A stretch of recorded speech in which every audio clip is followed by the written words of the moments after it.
Blink, and you might miss them. Because right now, walking around, living quiet lives far from any red carpet, are the last living connections to the golden age of Hollywood. The women who once lit up movie screens the size of buildings, who worked alongside Alfred Hitchcock and John Wayne and Marilyn Monroe, are still here. Some of them are still painting, still speaking out, still surprising us.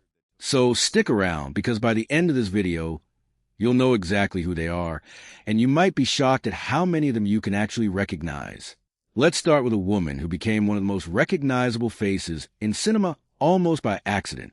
Tippi Hedren was born Natalie K. Hedren on January 19, 1930, in New Ulm, Minnesota, and before she ever stepped foot on a film set, she was working as a fashion model, appearing on the covers of major magazines.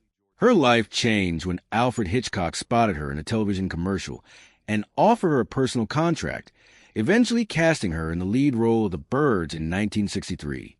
That single film made her an international star overnight, and she followed it up the next year with Marnie. Hedren has spoken publicly, in considerable detail, about the difficult experience of working under Hitchcock during that period, and her honesty about that chapter of her career has been widely documented over the years. But her story didn't end with acting.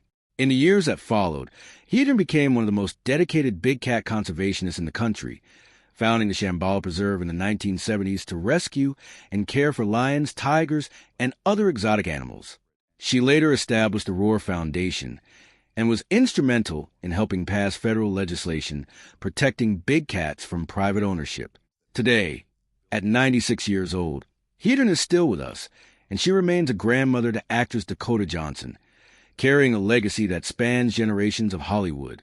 Next is a performer who spent her early career being typecast as Hollywood's version of wholesome perfection, until she shattered that image entirely. Shirley Jones was born on March 31st, 1934, in Charleroi, Pennsylvania, the only child of a brewery owner. She was discovered while performing in New York, and became the first actor personally signed by the legendary songwriting duo Rodgers and Hammerstein. That connection led to her breakout role as Laurie in the film version of Oklahoma in 1955, followed by Carousel the next year, roles that cemented her as one of the most beloved musical stars of the decade. But in 1960, director Richard Brooks cast her drastically against type as a cynical prostitute in Elmer Gantry, and the performance earned her the Academy Award for Best Supporting Actress.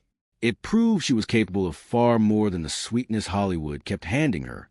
In the 1970s, she found a whole new generation of fans playing the widowed mother in the musical sitcom The Partridge Family, a role that made her a fixture in American living rooms for years.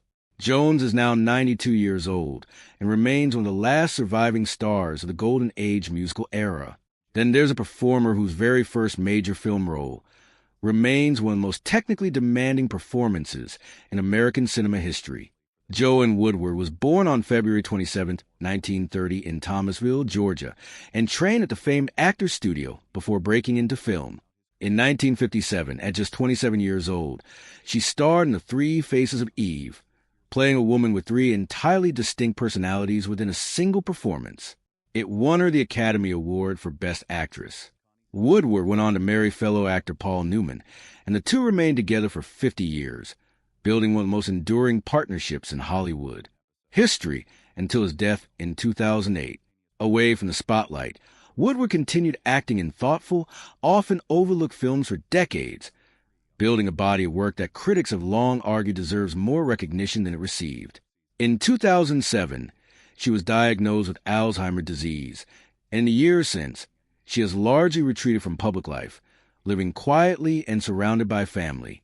If you or someone you know is navigating a similar journey, organizations like the Alzheimer's Association offer resources and support.